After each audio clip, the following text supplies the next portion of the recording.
Bihar STET की जो सरगर्मी है वो लगातार निरंतर बढ़ती हुई और उस दरमियान आज पुनः बिहार के शिक्षा मंत्री माननीय विजय कुमार चौधरी का बयान। उन्होंने एक बार पुनः बिहार में एसटीईटी के मुद्दे पर अपनी राय देते हुए जिस प्रकार से न्यूज़ 18 के पत्रकार जो थे वो उनके पास गए और लगातार सभी पहलुओं पर उनसे वक्तव्य लेने का प्रयास किया और शिक्षा मंत्री विजय कुमार चौधरी ने हर एक बिंदु को कोशिश किया अपने तरीके से बताने का। और उन्होंने आज एक बार पुनः बिहार में जो भी कैंडिडेट क्वालिफाई किए हैं उन सभी कैंडिडेटों की नियोजन की बातें की। बिहार के शिक्षा मंत्री महोदय ने 2011 वाले कैंडिडेटों के संबंध में भी यह बातें क्लियर की कि 2011 वाले कैंडिडेट भी 2019 के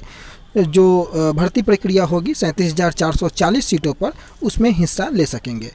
विभा उपाध्याय न्यूज़ 18 की जो पत्रकार हैं उनके माध्यम से ट्विटर हैंडल पर इसको लेकर के पोस्ट भी किया गया, जिसमें इनके द्वारा कहा गया शिक्षा मंत्री विजय कुमार चौधरी का बयान, वर्ष 2011 में एसटीईटी पास अभ्यर्थी भी 7वें चरण में लेंगे भाग। 37,440 पदों पर शिक्षक बहाली में कर सकेंगे आवेदन। इसका मतलब है कि 2011 और 2019 के एसटीईटी अभ्यर्थी के लिए कुल मिलाकर 37,440 पदों पर ही होगी बहाली और आगे यह बहाली कई चरणों में जारी रह सकती है। इन्होंने बैक टू बैक 3 ट्वीट किए थे, जिसमें कि मैं आपको दिखाऊं, ये पहला ट्वीट था और इसके बाद इनका दूसरा ट्वीट अगर आप देखेंगे तो एसटीईटी पास सभी अभ्यर्थियों को शिक्षक बनने का मिलेगा मौका और 15 अगस्त तक माननीय मंत्री महोदय ने छठे चरण को पूरे करने की डेडलाइन दी। लेकिन उसके साथ ही साथ उन्होंने यह बातों का भी जिक्र किया कि अगर कोई अनिवारणीय कार्य उत्पन्न ना हो तब जाकर के 15 अगस्त तक ये प्रक्रियाएं पूरी कर ली जाएंगी। छठे चरण हेतु जिस प्रकार से शेड्यूल जारी करना या जिस प्रकार से नियोजन इकाई की काउंसलिंग या प्रारंभिक शिक्षकों को लेकर के काउंसलिंग और उनका शेड्यूल, उनका रोस्टर, सारा चीज़ जारी करने की प्रक्रिया लगातार चल रही हैं। इस दरमियान मंत्री महोदय का यह कहना कि छठे चरण की प्रक्रिया 15 अगस्त तक पूरी कर ली जाएंगी, यह एक प्रकार से अपनी बातों की पुनरावृत्ति है। बिहार में छठे चरण के बाद 7वें चरण के लिए ही शुरू होगा नियोजन और 7वें चरण में प्रारंभिक स्कूलों के लिए भी निकाली जा सकती हैं रिक्तियाँ, इस पर शिक्षा मंत्री का जोर था। लेकिन यह जो बातें प्रारंभिक को लेकर के थी वो एक, अगर आप उनके वीडियो को देखे होंगे तो जब उनसे पत्रकार महोदय ने पूछा कि क्या इसमें प्रारंभिक के लिए भी रिक्तियाँ निकाली जाएगी तो उन्होंने कहा कि हाँ, सभी लोगों के लिए रिक्तियाँ निकाली जाएंगी, लेकिन अभी तक इसका ऑफिशियल कोई जानकारी नहीं है।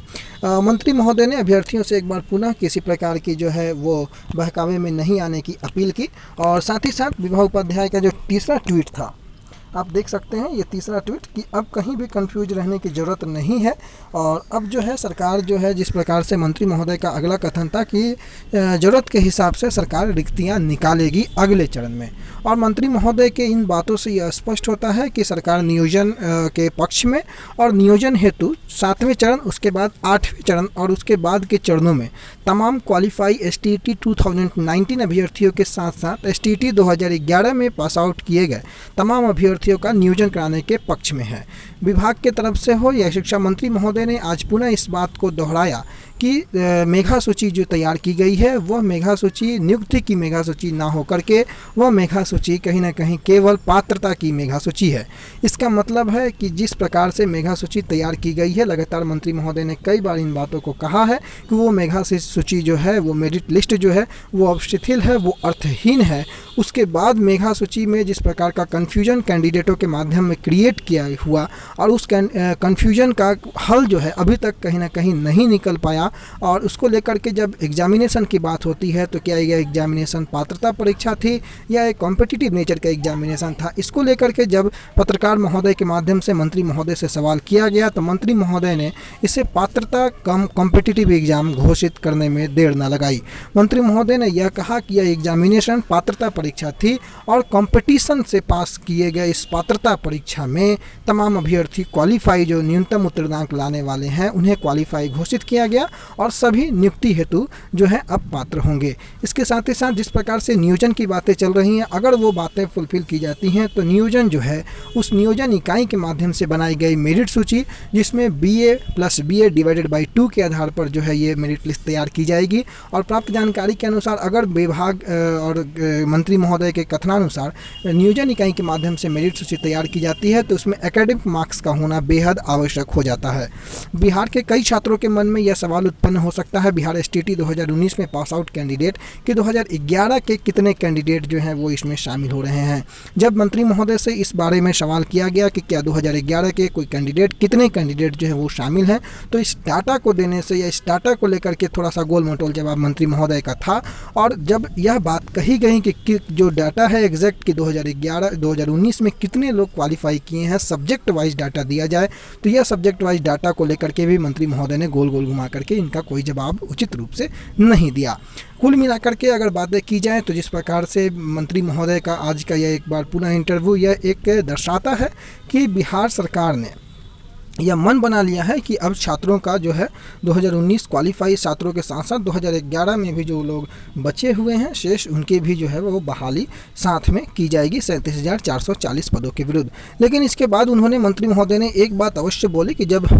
डेडलाइन के बारे में 7वें चरण के और 6ठे चरण के बारे में पूछा गया तो उन्होंने 6ठे चरण के डेडलाइन के बारे में बताया और उसके तत्काल बाद 7वें चरण हेतु, यानी कि 6ठे चरण के अभ्यर्थी अगर अपना योगदान दे लेते हैं वो समयावधि के बाद 7वें चरण की जो है वो आपको विज्ञापन निकाली जाएगी और शेष सीटों को, जो सीटें बचती हैं उन सीटों को रिकैलकुलेट करने के बाद तमाम अभ्यर्थियों को मौका 7वें चरण में दिया जाएगा। और सुबह अखबारों के माध्यम से जो कुछ भी खबरें निकल करके आई थी, जो इसके पूर्व के वीडियो में मैंने आप लोगों को बताया है कि रिक्तियों का रिकैलकुलेशन बेहद ज़रूरी है, क्योंकि अगर मामला किसी भी प्रकार से ज़्यादा कैंडिडेट की क्वालिफाई होने पर आकर टिकता है, जैसे कि परिस्थितियां बताती हैं, तो इस पर और जो है वो सरकार को गंभीरता दिखाते हुए सीटों का रिकैलकुलेशन करके कहीं ना कहीं सीटों की संख्या को जो है वो बढ़ाना होगा। हालांकि मंत्री महोदय ने यह बात को भी एक्सेप्ट किया कि तमाम अभ्यर्थियों को लेकर के सरकार गंभीर है, लेकिन वो गंभीरता कहीं ना कहीं छात्रों के मन में वो विश्वास को जन्म नहीं दे पा रही है जो विश्वास छात्र चाहते हैं। 7वें चरण में जो लोग भी STT-19 क्वालिफाई कैंडिडेट हैं, जो कि पास आउट किए थे 12 मार्च को, आज उनके मन में उत्पन्न रोष को सरकार को कोई उचित कदम उठा करके कम करने का प्रयास अवश्य करना चाहिए। हालांकि मंत्री महोदय की तरफ से लगातार बयान जो आ रहे हैं, उन बयानों को लेकर के छात्र क्या सोचते हैं वो आप अगर आप STT-19 क्वालिफाई कैंडिडेट जरूर इसमें अपनी राय को कमेंट बॉक्स में साझा करेंगे।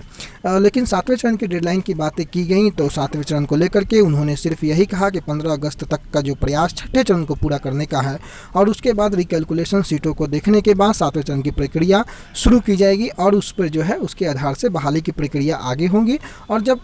पत्रकार महोदय के माध्यम से यह बात पूरी प्रमुखता से कहा गया कि अगर मान लीजिए कि 60,000 70,000 कैंडिडेट जो हैं वो अगर अपीयर हो जाते हैं और तो बाकी 37,440 सीटों के विरुद्ध अगर बहाली की प्रक्रिया आगे बढ़ती है तो बाकी कैंडिडेटों का क्या, तो उनके माध्यम से यह सवाल आया कि यह जवाब आया कि यह निरंतर चलने वाली प्रक्रिया है और जो लोग भी बचेंगे उनको अगले चरण में, यानी कि चरण बाई चरण यह प्रक्रिया चलेगी, जिसकी जानकारी लगभग तमाम अभ्यर्थियों को है। तो कुल मिलाकर के ओवरऑल आज का यही इस अभी के लिए ये खबर जो कि मंत्री महोदय का जो बयान आया, जिसको लेकर के सरगर्मी तेज है। आप इसके बारे में क्या सोचते हैं अपनी राय कमेंट बॉक्स में जरूर देंगे। कोई भी अपडेट बिहार STT के रिगार्डिंग अगर आता है तो आपको सबसे पहले बताने का प्रयास करेंगे। रही बात डाटा को लेकर के, तो डाटा का इंतजार आज सभी लोगों को था कि कितने लोग क्वालिफाई किए हैं, लेकिन प्राप्त जानकारी के अनुसार आज डाटा आना चाहिए था लेकिन नहीं आ पाया। उम्मीद है कि कल डाटा किसी भी हाल में आ जाएगा और जब तक वो डाटा रिलीज नहीं होता है तब तक कोई स्पष्ट जो है वो जानकारी नहीं निकल के आ पाएगी। और जैसे ही वो डाटा आ जाता है कि कितने लोग क्वालिफाई हुए थे,